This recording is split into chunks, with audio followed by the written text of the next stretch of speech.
Olá, pessoal. Para finalizar, então, o nosso assunto de transformações lineares, ficou faltando a gente trabalhar as transformações lineares planas e espaciais. São operadores lineares específicos que vão atuar no plano, ou seja, no R2, do R2 para o R2, ou no espaço, do R3 para o R3. E são operadores, são transformações lineares que vão realizar uma série de movimentos específicos. Então, a gente acaba trabalhando esse tipo de transformação de maneira muito recorrente quando a gente vai para uma prática específica. Por exemplo, você vai programar uma máquina, um robô, você vai programar um CNC para fazer determinado movimento, determinado corte, determinada função durante a produção de um equipamento, a manutenção. Nesta programação, você pode programar ele através dessas transformações. Você vai sair de um ponto, que é um vetor, até outro ponto, que é um outro vetor. E esta movimentação acontece através de uma transformação linear, plana ou espacial. Vamos dar uma olhada então. As primeiras são chamadas de transformações de reflexão. As primeiras são planas, tá? Vamos falar só das planas por enquanto. Dentro das transformações de reflexão, a primeira delas seria fazer a reflexão em torno do eixo X, ou seja, em torno do eixo das abscissas.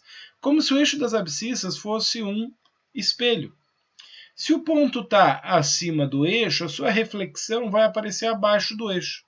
A mesma ordenada que ele tem para cima, agora ele vai ter para baixo, então só vai alterar o sinal da ordenada. Então a transformação de xy é x menos y e pode ser representada através desta operação de matriz. Essa daqui é a matriz de transformação linear, é a matriz capaz de gerar a transformação. Ok? Então, quando a gente falar de transformações planas e espaciais, a gente vai falar sempre da matriz capaz de gerar aquela transformação. Uma segunda transformação também de reflexão é a reflexão em torno do eixo y. É a mesma coisa, só que ao invés dele refletir no eixo das abscissas, ele reflete no eixo das ordenadas. Então, nesse caso, a ordenada permanece e quem muda é a abscissa, que muda o sinal. Se ele está à direita, ele vai refletir à esquerda, se ele está à esquerda, ele vai refletir à direita e assim por diante. Então, a transformação de xy vai virar menos x e y. Né? Ou através desta matriz, menos 1, 0, 0 e 1. Essa multiplicação, essa matriz de transformação linear é responsável por fazer esse operador de reflexão em torno do eixo y. Ainda falando de reflexão, eu posso fazer uma reflexão em relação à origem. Tendo a origem como foco de espelho, eu posso então refletir o meu vetor lá para o lado oposto da origem. Nesse caso, nota que eu estou refletindo nos dois eixos simultaneamente. Então, a minha abscissa, que era positiva, vai virar negativa, a minha ordenada, que era positiva, também vai virar negativa. Ou vice-versa, né? Eu mudo o sinal dos dois. Então, t de xy é igual a menos x menos y, ou através da matriz, menos 1, 0, 0, menos 1. Professor, eu preciso gravar tudo, decorar todas essas matrizes? Não, não. Quando você precisar, você volta aqui e consulta, tá bom? Porque é muita informação e eu não acho válido ficar decorando tudo isso. É mais importante entender essas transformações e quando precisar, você volta aqui e consulta, mesmo na lista de exercícios e tudo mais, tá bom? Prosseguindo, reflexão em torno da reta y igual a x. Quem é essa reta y igual a x aqui? Essa reta é o que a gente chama de bissetriz dos quadrantes ímpares. Ela divide o primeiro e o terceiro quadrante aqui do nosso plano cartesiano exatamente no meio, através de um ângulo de 45 graus aqui com os eixos coordenados. Então essa reta é uma reta especial. E eu posso fazer essa reflexão em torno dessa bissetriz. Essa reflexão ela acontece através da troca das coordenadas. Então, o ponto, o vetor xy, refletido nessa reta, ele vira o vetor yx. Esse tipo de reflexão ele é interessante. Quando a gente estuda, por exemplo, funções exponenciais ou funções logarítmicas, elas são funções que podem ser refletidas através desta reta. É um eixo de reflexão, é um eixo de simetria desses dois tipos de função. Então, você tem uma função exponencial crescente, que ela vai fazer esse comportamento. Você tem uma função logarítmica crescente, que vai ter um comportamento assim. E você vê que essa reta passa a ser o seu eixo de simetria. Tá ok? Então, também aí uma reflexão interessante de estar conhecendo. Bom, uma outra reflexão, lógico, se eu vi para bissetriz dos quadrantes ímpares, eu posso ver também na bissetriz dos quadrantes pares, que é a reta y igual a menos x, tá ok? Que divide agora os quadrantes 2 e 4 da mesma forma. Essa reflexão não só vai trocar a posição, ok? X e y vão trocar de posição, como vai trocar o sinal. Então, x e y vai passar a ser menos y e x, menos y e menos x. Faltou um sinalzinho de menos aqui. Eu vou dar um pause no vídeo, vou aproveitar até para corrigir isso aqui que é possível. Prontinho, retomando então aí a nossa gravação.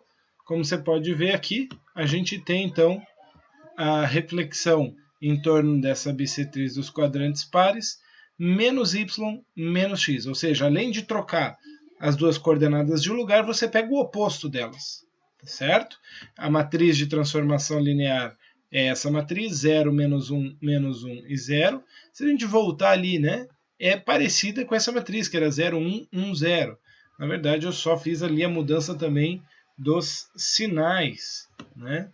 Então, além daquela alteração que se fazia na bissetriz dos quadrantes ímpares, se faz também a alteração do sinal, trazendo o oposto dessas coordenadas.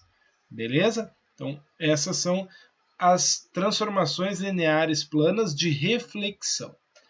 Também é possível se fazer transformações lineares planas de dilatação. Dilatação e contração. Na verdade, é a mesma transformação, só que ela pode ser feita em sentidos distintos, ok? Então, veja bem, eu tenho aqui t de xy e eu vou transformar ele através da multiplicação desse vetor xy por uma constante alfa. Então, o meu vetor transformado ele vai ser alfa vezes o vetor original. Eu posso escrever isso como alfa vezes o vetor, ou ainda através desta matriz de transformação. Essa é a matriz. A gente chama alfa de fator de dilatação ou fator de contração. E como que eu vou identificar se é dilatação ou contração?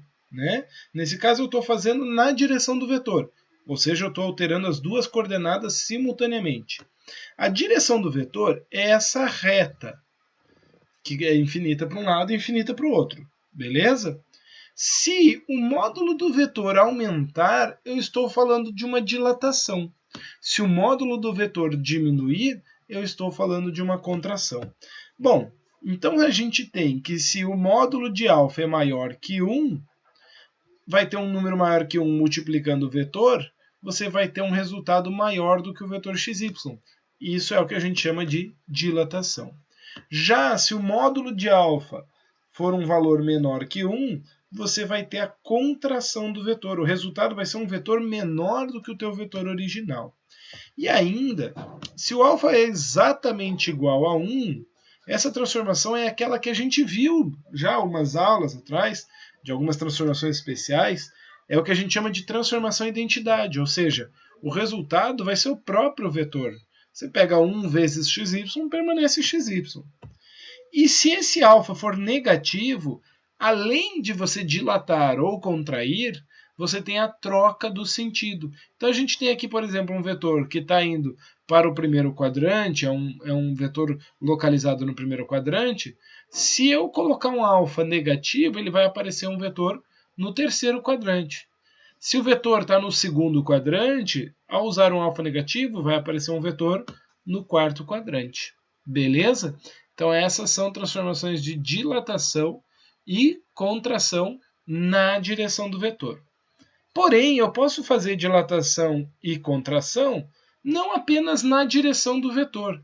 Eu posso dilatar ou contrair um vetor em apenas uma das coordenadas.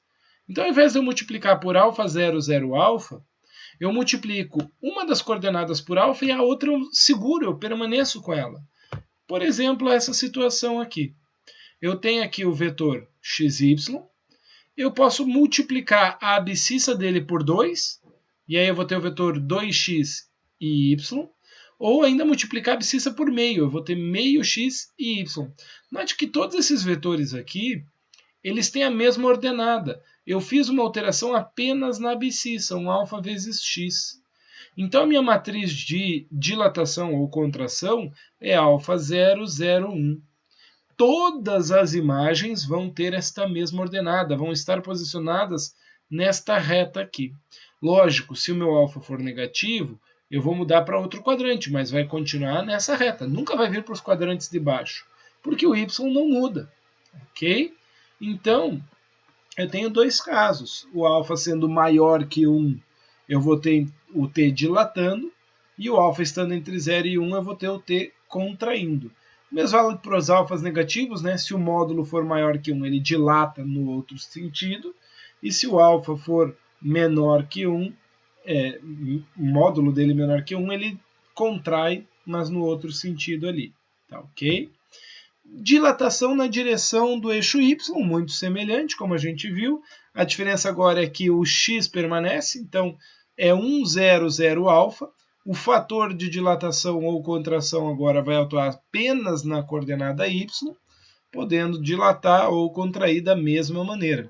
Se o alfa maior que 1 dilata, alfa entre 0 e 1 contrai o vetor. E a última transformação plana que a gente vai trabalhar é o que a gente chama de cisalhamento. O cisalhamento, ele não é uma alteração no vetor em si. Perdão, essa não é a última, tá? Nós vamos trabalhar mais uma.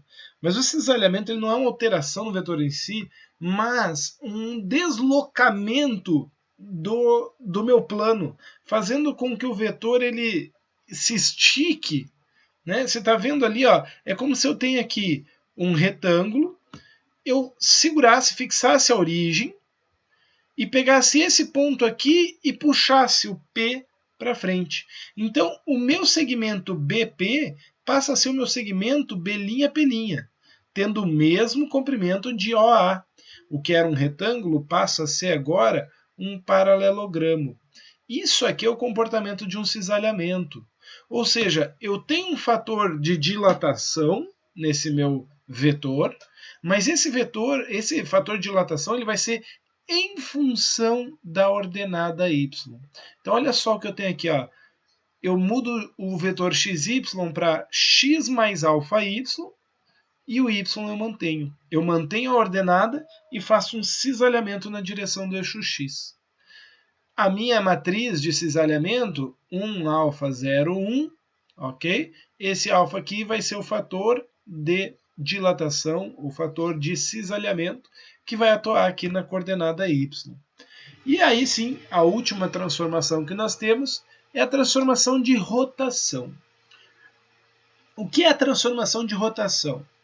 Nós vamos pegar o vetor, vamos fixar a origem desse vetor, assim como nós fizemos no cisalhamento, né? A origem está fixada, eu dei uma esticada nele.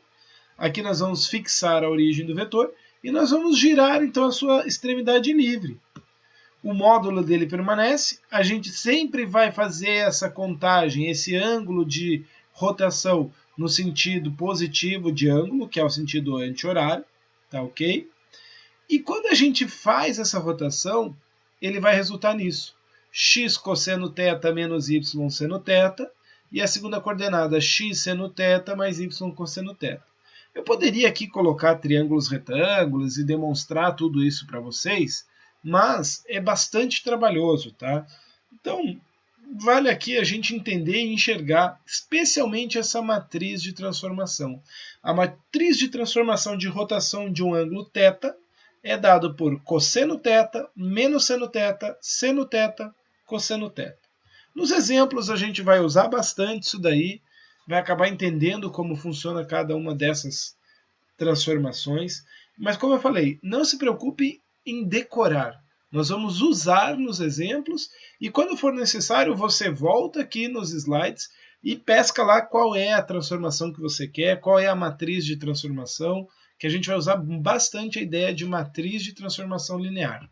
Beleza? Então, por enquanto, a gente fica nesse vídeo e no próximo vídeo a gente continua resolvendo alguns exercícios.